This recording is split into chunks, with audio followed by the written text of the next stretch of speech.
ನಮಸ್ಕಾರ.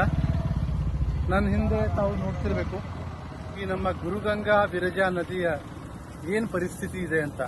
ಇವತ್ತು ನಮ್ಮ ಹುಮ್ನಾಬಾದ್ನಲ್ಲಿನ ಇಂಡಸ್ಟ್ರಿಯಲ್ ಏರಿಯಾದ ಎಲ್ಲ ಯೂನಿಟ್ಸ್ಗಳು ಅನ್ಟ್ರೀಟೆಡ್ ವಿಷಯುಕ್ತವಾದ ಅವರ ತ್ಯಾಜ್ಯವನ್ನು, ಕೆಮಿಕಲ್ ತ್ಯಾಜ್ಯವನ್ನು ಈ ನದಿಯಲ್ಲಿ ಬಿಟ್ಟು ಸುಮಾರು 200 ವರ್ಷಗಳಿಂದ ಇತಿಹಾಸ ಹೊಂದಿರುವ ಒಂದು ಪವಿತ್ರ ಗುರುಗಂಗಾ ವಿರಜಾ ನದಿಗೆ ಇವತ್ತು ಏನದ್ರದ್ದು ಪರಿಸ್ಥಿತಿ ಮಾಡಿಬಿಟ್ಟಾರ ತಾವು ನೋಡ್ರಿ. ಎಷ್ಟು ಸಲ ಮನವಿ ಮಾಡಿದ್ರು ಅಧಿಕಾರಿಗಳಿಗೆ, ಜನಪ್ರತಿನಿಧಿಗಳಿಗೆ, ಏನೂ ಅದರ ಮೇಲೆ ಆಕ್ಷನ್ ಇನ್ನೂ ಆಗಿಲ್ಲ.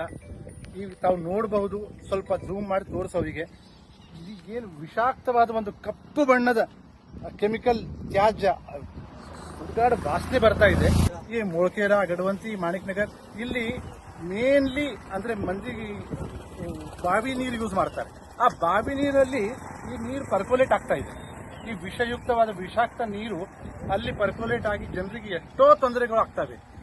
ಅದಕ್ಕೆ ಬಿಟ್ಟು ಜನರು ಬರ್ತಾರೆ, ಇಲ್ಲಿ ಭಕ್ತಾದಿಗಳು ಬರ್ತಾರೆ, ಲಕ್ಷಾವಧಿ ಮಂದಿ ಮಾಣಿಕ್ ನಗರ ಪರಿಶೀಲನೆಗೆ ಬರ್ತಾರೆ.